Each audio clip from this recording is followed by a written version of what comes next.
तो कहा ये हम लोग यूं तो फिजिक्स में पढ़ते पढ़ते बहुत आगे आ गए, बट जो फर्स्ट चैप्टर फिजिक्स का था उसे हम लोगों को आज दोबारा शुरू करना है, ताकि हमारे एग्जाम्स में यदि ये चैप्टर मौजूद रहा तो हमें परेशानी ना हो।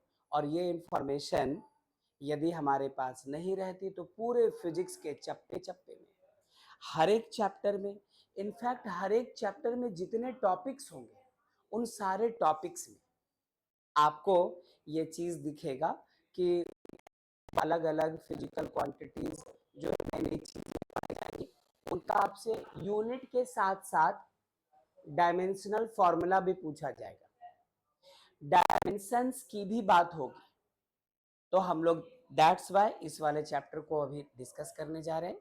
तो देखिए कि क्या क्या हम लोगों को इसमें और कैसे कैसे बढ़ना है, उस पर जरा बातचीत शुरू किया जाए। आपको बताया कि इस चैप्टर को किसी किसी बुक में यूनिट्स एंड डायमेंशंस लिखता है, किसी किसी बुक में यूनिट्स एंड मेजरमेंट्स कहा जाता है, किसी बुक में डायमेंशनल एनालिसिस बोलकर बुलाते हैं। तो अलग अलग बुक्स अलग अलग जगह आपको इसके बदलते हुए नाम दिखाई पड़ेंगे बच्चों। तो ध्यान से और अच्छे से सुनना सीखना, बहुत स्लो बहुत स्टडी तरीके से, जो इसका सही तरीका है इसको सीखने के लिए क्लास 11 सिलेबस में हम लोग वो देखने जा रहे हैं। राइट है ना? ठीक है, चलिए यहां बैठ जाइए। सुनना बच्चों, कहा कि इस चैप्टर का नाम आप दे दो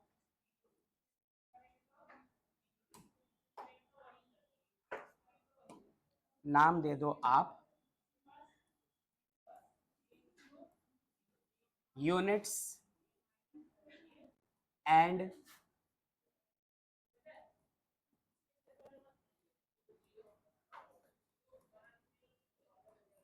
मेजरमेंट। एक तो ये नाम मिलेगा, अलग अलग बुक अलग अलग जगह हम लोगों को ये नाम मिल सकता है, या इसी का दूसरा नाम हमें मिल सकता है यूनिट्स एंड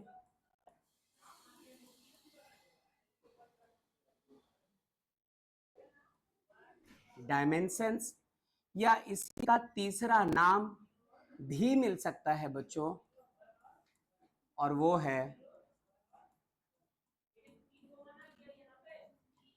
डायमेंशनल एनालिसिस।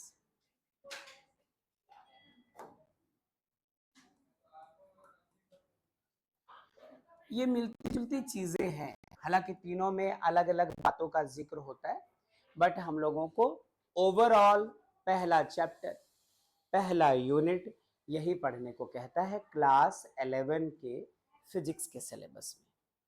तो करना गौर कि क्या क्या बात करेंगे हम लोग। यदि हम तुम इस चैप्टर को शुरू करना चाहते हैं तो सबसे पहले हमें एक बात का पता होना चाहिए, और वो बात है बच्चों फिजिकल क्वांटिटीज। क्या नाम दे दिया है? अब बार बार कौन फिजिकल क्वांटिटीज लिखता रहे लंबा लंबा स्पेलिंग। इससे बचने के लिए हम लोग अभी के अभी डिसीजन ले लो, इसको पी क्यू लिखा करिए। P stands for physical and Q stands for quantity. ठीक है, तो फिजिकल क्वांटिटी की बात आएगी तो हमें पहले सीखना पड़ेगा कि फिजिकल क्वांटिटी क्या है। हाँ, तुमने सही गेस किया, तुमने मन ही मन सही सोचा कि फिजिकल क्वांटिटी का मतलब ऐसी क्वांटिटी जिसको फिजिक्स में पढ़े।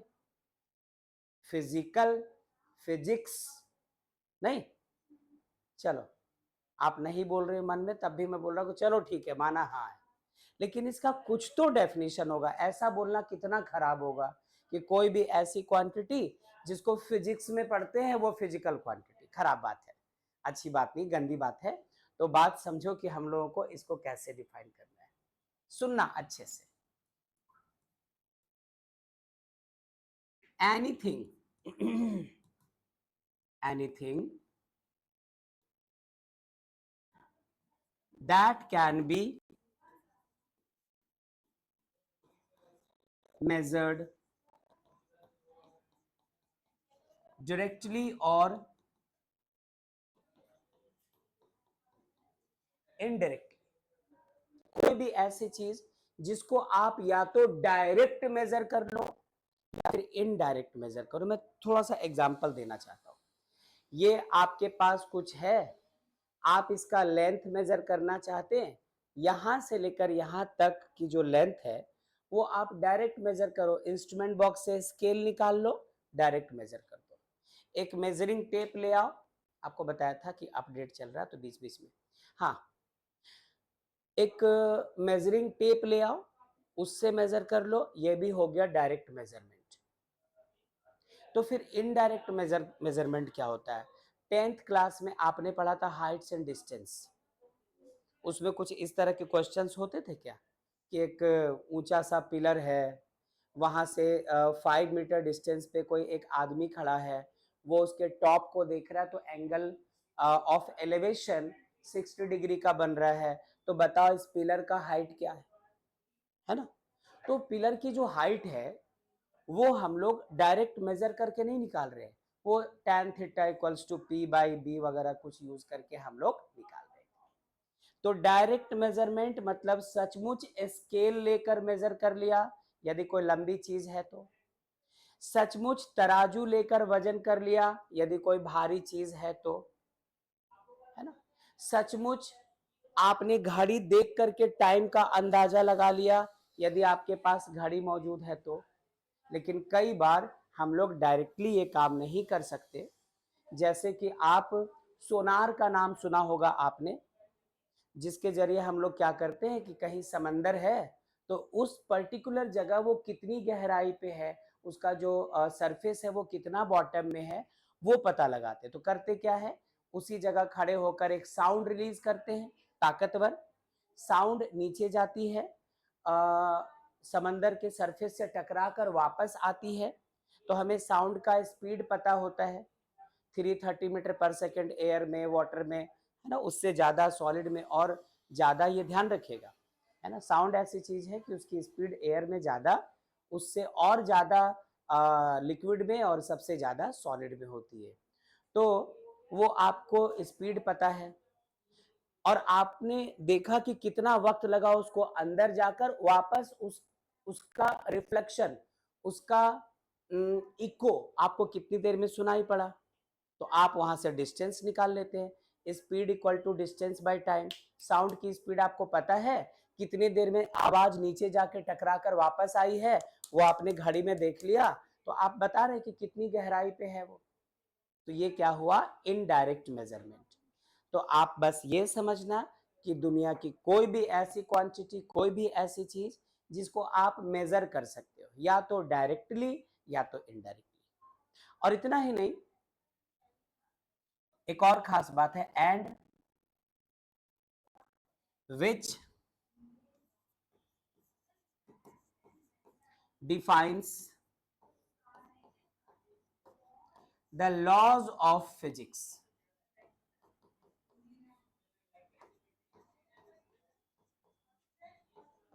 Are called physical quantity. अरे सोचो ना, न्यूटन थर्ड लॉ आपने पढ़ा है, F equal to M A पढ़ा है, force equals to mass into acceleration, class 9 में पढ़ा आपने, अभी 11 में फिर पढ़ना है। जैसे मोशन इन अ प्लेन खत्म होगा, प्रोजेक्टाइल मोशन के बाद सर्कुलर मोशन खत्म होगा, बस आपको लॉज ऑफ मोशन में चल रहा है, Newton first law, second law, third law. तो जरा सोचो, दुनिया में फोर्स नाम की कोई चीज नहीं होती, एक्सेलरेशन नाम की कोई चीज नहीं होती, मास जैसी कोई चीज नहीं होती, तो आप कैसे F equal to M A समझते, कैसे कहते कि न्यूटन का सेकेंड लॉ कहता है force equals to mass into acceleration, बोल ही नहीं पाते हम लोग। तो यहाँ पे ये भी कह रहा है कि फिजिकल क्वांटिटी उनको तो कह दो जो आप डायरेक्टली इनडायरेक्टली मेजर कर रहे हो, उसको भी बोलो जो फिजिक्स के लॉज को बता पाता है। ओम्स लॉ, क्या formula, V equal to I R. अब V नहीं होता, जाओ, कोई पोटेंशियल या पोटेंशियल डिफरेंस नहीं होता, I भी नहीं होता, करंट नाम की कोई चीज नहीं होती, R रेजिस्टेंस नाम की कोई चीज नहीं होती, तो ओम्स लॉ वो कैसे बताता? बस समझो ये फिजिकल क्वांटिटीज है, इसलिए हम लोग फिजिक्स के लॉज को इतने अच्छे से समझ सकते हैं, इतने अच्छे से पढ़ सकते हैं। ठीक वैसे जैसे आपकी हमारी जीभ है, टंग, इसलिए बोल पाते, इसलिए गा पाते, है ला ला ला ला ला, ऐसे ना। चांद ने कुछ कहा, कब, क्यों? और ये नहीं होता तो गाना कैसा होता है? ऐसे कहते हैं हम लोग। तो सोचो जीभ के बगैर गाना कैसा होता है, जीभ के बगैर बोलना, जबा जबा जबा, ये करते रहते हैं। तो जैसे जीभ के बगैर गाना पॉसिबल नहीं, बात करना पॉसिबल नहीं, वैसे ही फिजिकल क्वांटिटी के बगैर फिजिक्स पढ़ना पॉसिबल है। तो जितनी चीजों को डिफाइन करते हैं हम लोग, अब तक पढ़ा है, जिंदगी भर पढ़ेंगे, उसमें फिजिकल क्वांटिटीज का ही रोल होएगा। तो एक बार ऐसे ऊपर ऊपर देखते क्या बोला इसने, कहा anything that can be measured, या तो डायरेक्टली या तो इनडायरेक्टली। और इतना ही नहीं, उसमें एक और बात होनी चाहिए कि वो क्या कर सके, लॉज ऑफ फिजिक्स को डिफाइन कर सके, उसके ही हेल्प से हम लोग फिजिक्स के लॉ को बता पाएंगे। हम लोग ऐसी चीजों को कहते हैं फिजिकल क्वांटिटी। क्या यहां से थोड़ा आगे चले, एक कदम? अच्छा, अब आपसे ये कहना है मुझे बच्चों, अब आपसे ये कहना है कि जो फिजिकल क्वांटिटीज होती है ना, ये जो फिजिकल क्वांटिटीज होती है, इसमें दो चीजें होती है, एक होता है एन और एक होता है क्या? दुनिया में जितनी भी फिजिकल क्वांटिटी है, उन सबों में दो चीजें होती हैं, एक होता है उनका न्यूमेरिकल वैल्यू और दूसरा होता है उनका यूनिट। ओके, अच्छा, एक न्यूमेरिकल वैल्यू और दूसरा यूनिट। आओ सुनो जरा, ये क्या बोलना चाह रहा है। सपोज करो आपने किसी चीज को वजन किया बेटा, उसका मास आया है 5 kg, तो 5 क्या है? Numerical value. केजी क्या है? मास का यूनिट है। अच्छा, यदि आपने किसी लंबे चीज का लेंथ निकाला है ना, मतलब फिजिकल क्वांटिटी आप किसको ले रहे हो? लेंथ को। और आपको किसी चीज का लेंथ मिला है 10 मीटर, तो 10 हो गया इसका न्यूमेरिकल वैल्यू और मीटर हो गया क्या? उसका यूनिट। आपने इलेक्ट्रिक करंट को मेजर किया, इलेक्ट्रिक करंट को मेजर किया और आपको मिला है 2 एम्पियर, तो 2 हो गया उसका न्यूमेरिकल वैल्यू और एम्पियर हो गया उसका यूनिट। ठीक बात समझे क्या?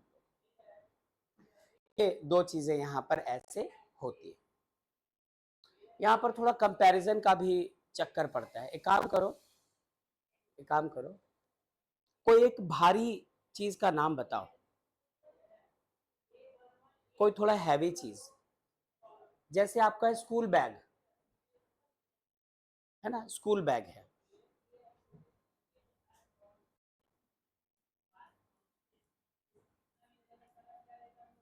आपके उस स्कूल बैग में सपोज 10 किताबें, 10 बुक्स है, 10 बुक्स, लिखा 10 बुक्स। तो सोचो स्कूल बैग जो है हमारा वो ज्यादा भारी होगा और उसका वजन किस पे डिपेंड करेगा कि बुक्स कितने भारी भारी है। तो एक तरह से ये जो 10 बुक्स हैं, 10 बुक्स के मास के बराबर एक स्कूल बैग का मास हुआ, तो 10 हो गया न्यूमेरिकल वैल्यू और ये जो बुक्स हो गए ना वो यूनिट्स हो गए, 10 यूनिट्स। तो आप बस इतना ध्यान रखिएगा कि हर चीज को, चाहे स्पीड हो, वेलोसिटी हो, फोर्स हो, एक्सेलरेशन हो, सबका कुछ ना कुछ यूनिट तो होता ही है।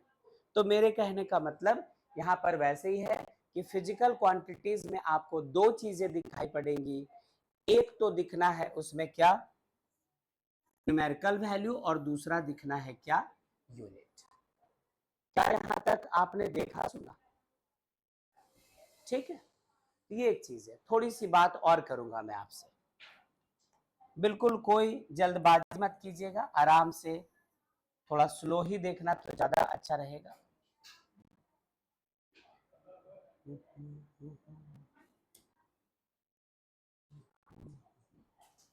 बात करनी है आपसे अब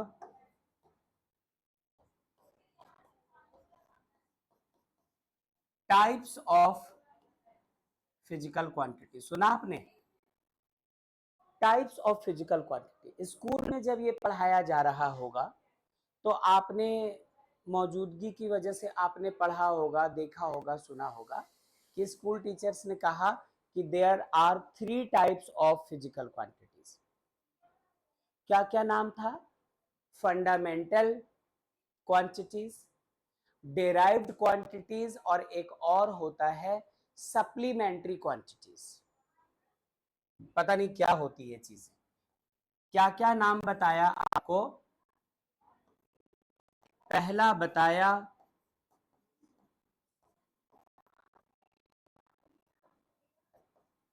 फंडामेंटल फिजिकल क्वांटिटी, दूसरे का नाम क्या लिया बच्चों?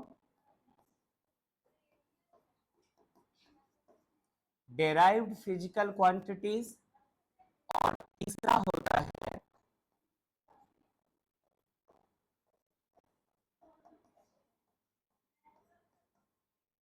Supplementary physical quantities. यकीन में, भरोसा में, विश्वास में कि जब आप आगे जाएंगे चैप्टर को लेकर के तो इनका बड़ा रोल है, अच्छा खासा भारी भरकम रोल है। इसलिए हम लोग इनको ऐरा गैरा समझ करके तो पढ़ ही नहीं सकते। ऐसा नहीं कर सकते कि इसको ऊपर ऊपर देख लो, लाइटली पढ़कर निकल जाओ, आगे फिर इसकी जरूरत पड़ती रहेगी। तो हम लोग इन तीनों को अब बारी बारी से करेंगे डिस्कस विद एग्जाम्पल्स। आपसे कहा यहाँ थोड़ा अपडेट चल रहा है तो मुझे उस पर बात भी करनी होगी, थोड़ा थोड़ा ओके भी करना पड़ेगा कि क्या क्या चीजें हमारे पास है। सुनना बच्चों, सुनना। सबसे पहले हम लोग पढ़ने जा रहे हैं क्या, फंडामेंटल फिजिकल क्वांटिटीज। क्या होता है अच्छे से सुनना। वो बचपन में हम लोगों ने जब 3-4 क्लास में थे तो हमें इंग्लिश के अल्फाबेट्स भी सिखाए जा रहे थे और हिंदी का क ख ग घ भी सिखाया जा रहा था। उसी में जब आप हिंदी व्याकरण पढ़ते थे, हिंदी ग्रामर, तो आपको सिखाया जाता था वर्ण, है ना। वर्ण कितने प्रकार के होते हैं तो आप पढ़ा करते थे उस वक्त कि मुख्य रूप से वर्ण 2 प्रकार के होते हैं। एक स्वर वर्ण और दूसरा व्यंजन वर्ण। हाँ, कान खुजलाने की बात ही है। कौन पढ़ा था, पता नहीं क्या था स्वर वर्ण व्यंजन वर्ण। आपको याद दिलवाना चाहता हूं, आपने स्वर वर्ण को कहा था किसको?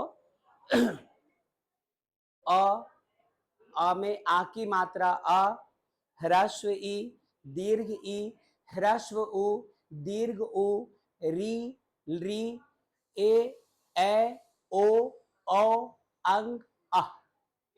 और इसका डेफिनेशन दिया था ऐसे वर्ण जिसके उच्चारण में किसी और वर्ण की सहायता नहीं लेनी पड़ती, स्वर वर्ण कहते। तुम बोलोगे सर कहाँ फिजिक्स हिंदी भी ले आए? करते हैं, बातचीत करते हैं। मुझे बस बताना है कि ऐसी चीजें हम लोग पढ़ चुके।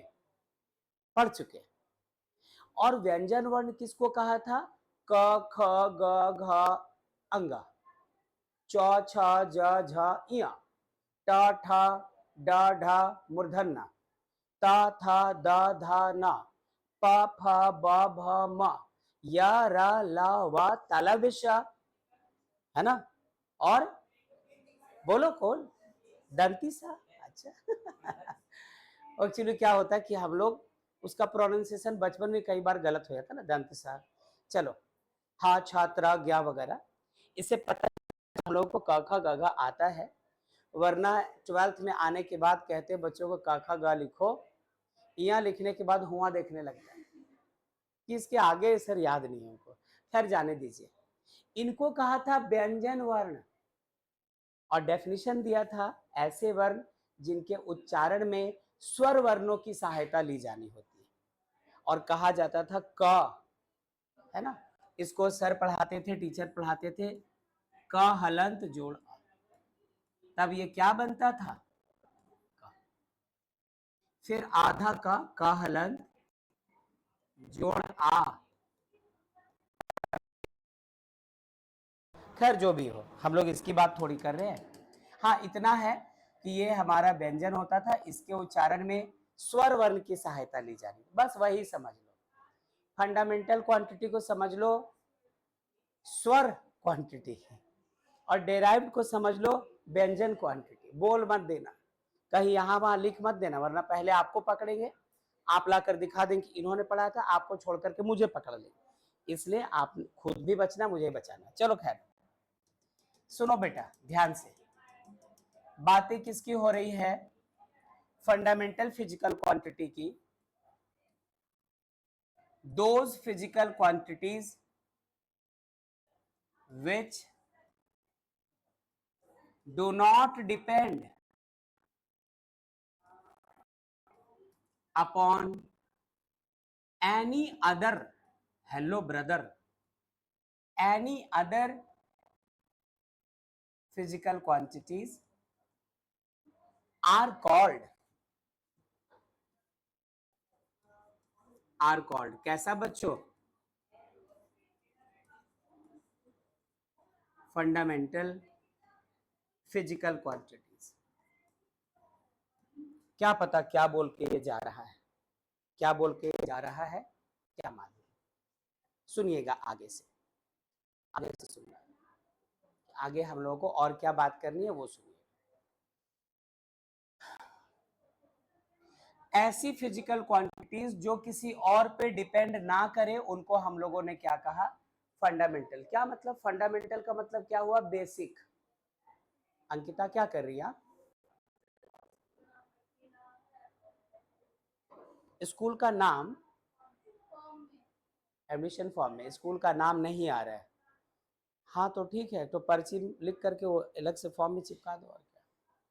चलो रुक जाओ जरा, ध्यान दीजिएगा। कहा कहा कि फंडामेंटल का मतलब ही क्या होता है, बेसिक, सबसे सिंपल चीज, जिसमें कुछ उठापटक नहीं करनी है, उससे छोटा और चीज जिसको कंसिडर आपको नहीं करना है, वो फंडामेंटल, सबसे छोटा, बिल्कुल बेसिक। हाँ इससे याद आया, फंडामेंटल क्वांटिटीज को बेसिक फिजिकल क्वांटिटी भी कहते हैं। तो कभी यदि आपको बुक में, स्कूल के नोट्स में, कोचिंग क्लासेस, यूट्यूब चैनल्स, यहाँ वहाँ आपको दिख जाए बेसिक फंडामेंटल क्वांटिटीज, तो फिजिकल सॉरी फंडामेंटल क्वांटिटी का ही नाम बेसिक फिजिकल क्वांटिटी भी होता है। अब जरा सुनना बेटा, कुछ एग्जाम्पल्स लेने जा रहे हैं, ध्यान से आराम से, मुझे कोई जल्दी नहीं है, तुम्हें है तो तुम अपना समझो। क्या लिखा, फॉर एग्जाम्पल, ध्यान से, लेंथ, जिसका हम लोग अक्सर यूज करते हैं क्या, मीटर, ठीक है। सिंबल क्या हो जाता है, एम। हाँ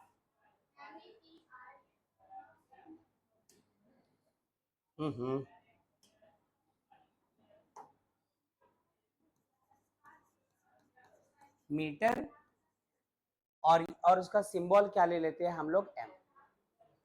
दूसरा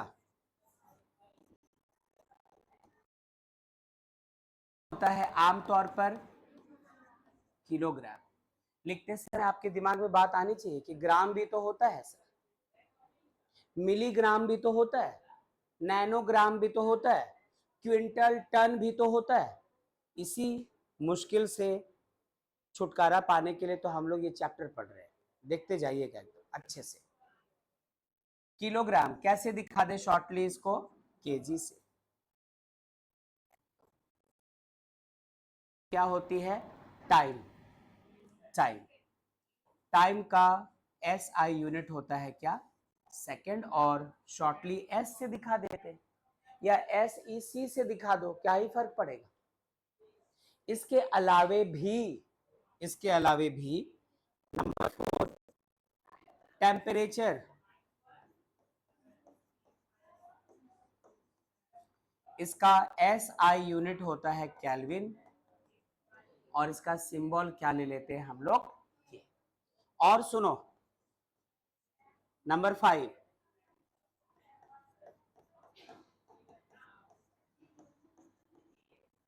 इलेक्ट्रिक करंट यूनिट क्या बच्चों, एम्पियर, और सिंबल कौन, ए। नंबर 7, हाँ, ल्यूमिनस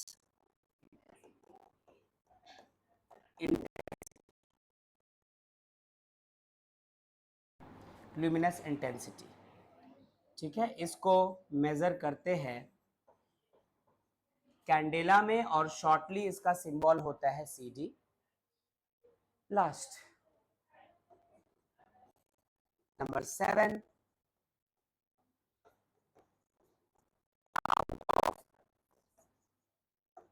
सब्सटेंस, जिसका यूनिट होता है मोल, और शॉर्टली MOL लिख देते हैं, ठीक है। ऐसी बात वो देखने को मिलती है।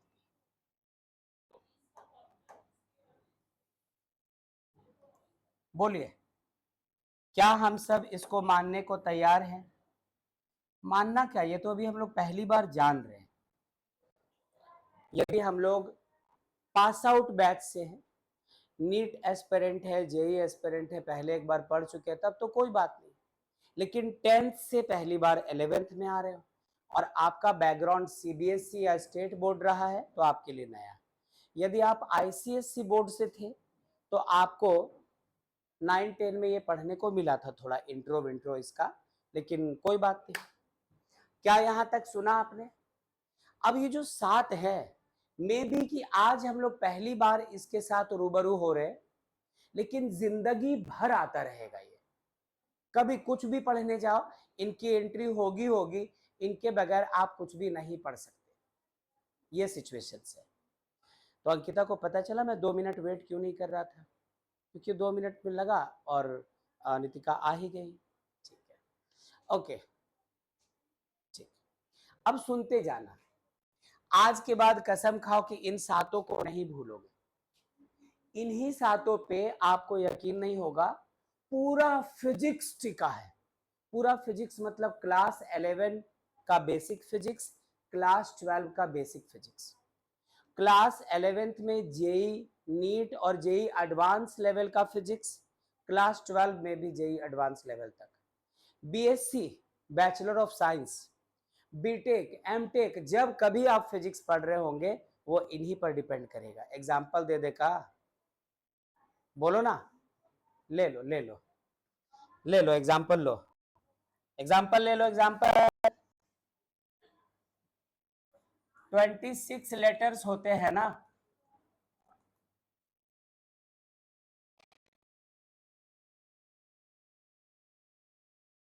बोलो ना, ABCDEFGHIJKLMNOPQRSTUVWXYZ,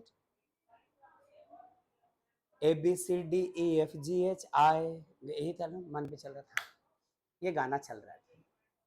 हाँ, कोई एक ऐसा इंग्लिश का वर्ड बता दो, कोई एक ऐसा सेंटेंस बता दो, कोई एक इंग्लिश का फॉर्मल लेटर एप्लीकेशन कुछ लिखकर दिखा दो जिसमें ए से लेके जेड तक का कोई भी अक्षर ना आए। है पॉसिबल?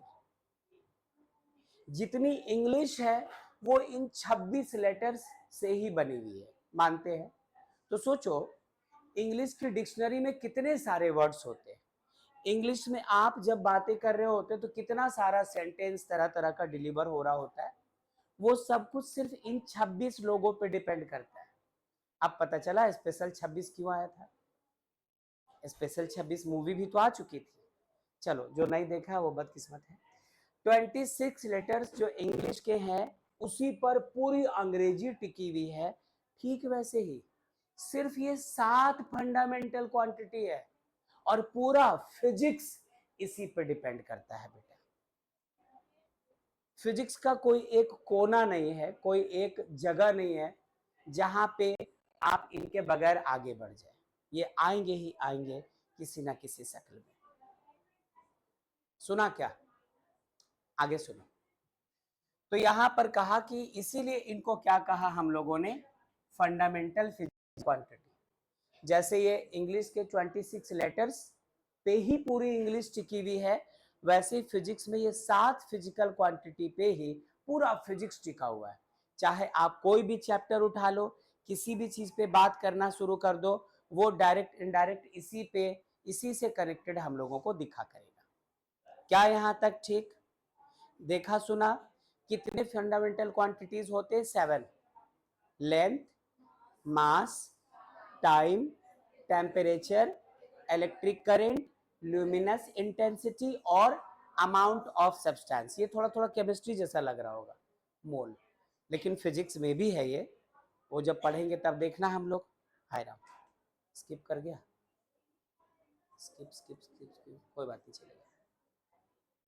ठीक है, ठीक है, चलो। ये हुआ फंडामेंटल क्वांटिटीज। कितने फंडामेंटल क्वांटिटीज है? कितने? 7, सिर्फ 7।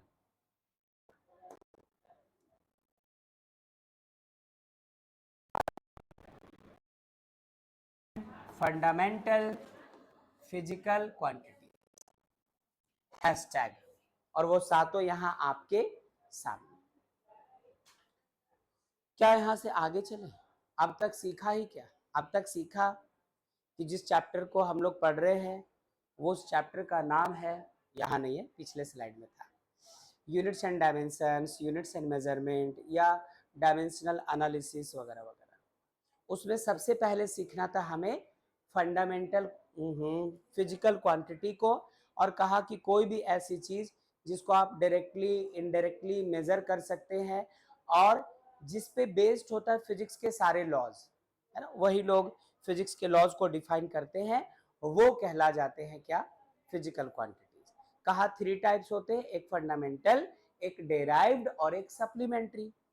अब हम लोगों को सबसे पहले फंडामेंटल फिजिकल क्वांटिटी डिस्कस करना था, तो आपने कहा कि those physical quantities which do not depend upon any other quantity are called fundamental physical quantities. फिर कहा कि दुनिया में सिर्फ सात फंडामेंटल फिजिकल क्वांटिटीज हैं जिनके नाम इस तरह है। इनको आम तौर पर इस यूनिट में मेजर करते हैं और इनका सिंबल ये सब है ना। ये इस लिस्ट में यहां पर फिजिकल क्वांटिटी है, यहां पे यूनिट्स है और यहां पर इनके सिंबल्स है। ठीक है, अच्छा। अब बात कीजिए डेराइव्ड फंडामेंटल फिजिकल क्वांटिटी। आओ जरा, नंबर बी, और बी में कहा डेराइव्ड फिजिकल क्वांटिटी। ये जो डेराइव्ड वर्ड आया है वो कहां से आया है? डेरिवेशन से आया है। आप 9th-10th में थे तो भी फिजिक्स केमिस्ट्री में कुछ थ्योरी पढ़ा करते थे, किसी पर्टिकुलर चीज के लिए फॉर्मूला हासिल करते थे, तो कहते थे ना कि डेरिवेशन तैयार कर रहे हो, आप डेरिवेशन पढ़ रहे हो, फिर उस पर न्यूमेरिकल्स होते थे। तो डेराइव करना मतलब किसी चीज को हासिल करना, किसी चीज को आपको पता करना है। तो आप याद ये ध्यान रखिएगा, डेराइव्ड फिजिकल क्वांटिटीज कौन होते हैं? जो डिपेंड करते हैं, विच डिपेंड अपॉन किस पे? Fundamental physical quantities. आइए हम लोग कुछ एग्जांपल्स की बात करें, गौर से और ध्यान से, जरा भी ध्यान हटाना मत। इस चैप्टर को पढ़ने के लिए आपको 9th क्लास 10th क्लास में जो कुछ पढ़ने को मिला है ना, वो कहीं ना कहीं धुंधला धुंधला सा आपके दिमाग में रहना चाहिए। आपसे पूछूंगा नहीं, डायरेक्टली आता जाएगा, मैं बताता जाऊंगा आपको, बस उनको देखने के बाद याद आ जाना चाहिए था कि 9 में था ये 10 में था, ऐसा। उससे ज्यादा कुछ नहीं। जो 11th 12th लेवल की बात होगी वो हम लोग अलग से करेंगे ही। अच्छा, एग्जाम्पल लो, एग्जाम्पल ध्यान से, हाँ, रुक रुक कर। नंबर 1 हम लोगों ने लिखा एरिया। जब आप 10th क्लास में थे तो मेंसुरेशन पढ़ा करते थे मैथ्स में। Area of a circle pi r square, area of a square length, sorry, side into side, area of a rectangle length into breadth, ये सब कैलकुलेट करते थे। और जब एरिया पता होता था तो हम लोग उसका यूनिट लिखते थे मीटर स्क्वायर। याद है या नहीं याद है? गड़बड़ हो रहा है, याद है? अच्छा, तो यदि आप एरिया का यूनिट लिख दो मीटर स्क्वायर, मीटर स्क्वायर का मतलब मीटर को मीटर से मल्टीप्लाई किया होगा। और यदि आप एक रेक्टेंगल की बात करो बेटा, रेक्टेंगल की, तो एरिया ऑफ रेक्टेंगल हुआ करता था लेंथ इनटू ब्रेड्थ। तो ऐसा मानो ना कि पहला वाला जो मीटर है वो लेंथ की वजह से आया है और दूसरा वाला जो मीटर है वो ब्रेड्थ की वजह से आया है। May I please write length into breadth. लंबाई और चौड़ाई दोनों की बात हो रही है। अच्छा, अब लेंथ तो कहीं देखा देखा लग रहा है, यहां देखा है।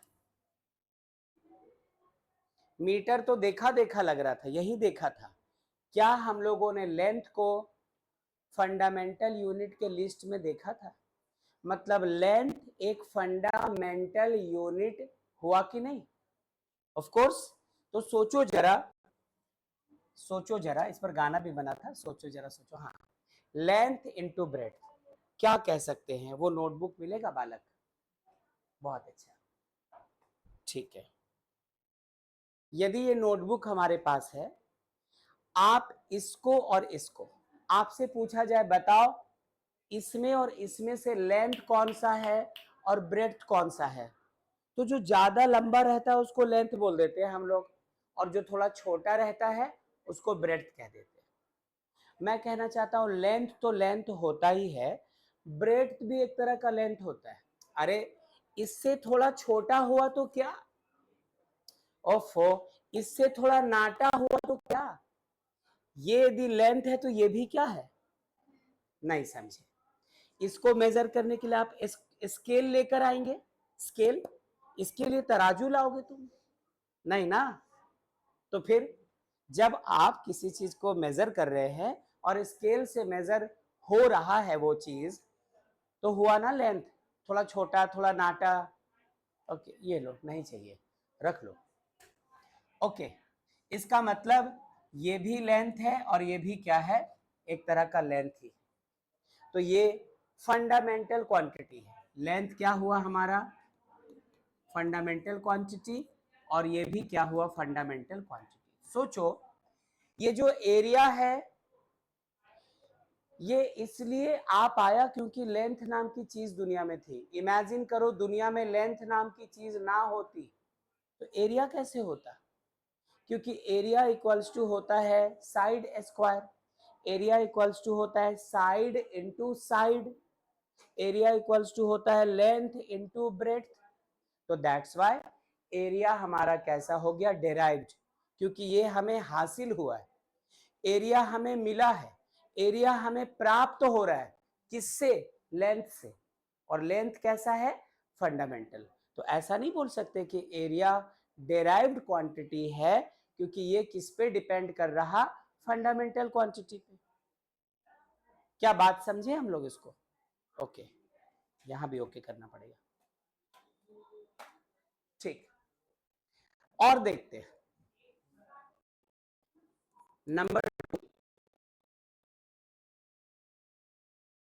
वन यूनिट क्या होता है बच्चों? Metre cube. फॉर्मूला क्या था 10th क्लास में? Length into breadth into height. अब लेंथ भी एक लेंथ है, ब्रेड्थ भी एक लेंथ है, और हाइट भी एक टाइप ऑफ लेंथ है। तो इसका मतलब हमारा जो वॉल्यूम है वो लेंथ पे डिपेंड कर रहा, लेंथ पे डिपेंड कर रहा, लेंथ पे डिपेंड कर रहा। लेंथ फंडामेंटल है, तो जो फंडामेंटल क्वांटिटी पे डिपेंड करे ऐसे क्वांटिटी को हम लोग कहते हैं क्या? Derived physical quantity. ठीक है, थोड़ा और नंबर 3 ले लो, चलो वेलोसिटी ले लो। हम लोगों ने 9th क्लास में पढ़ा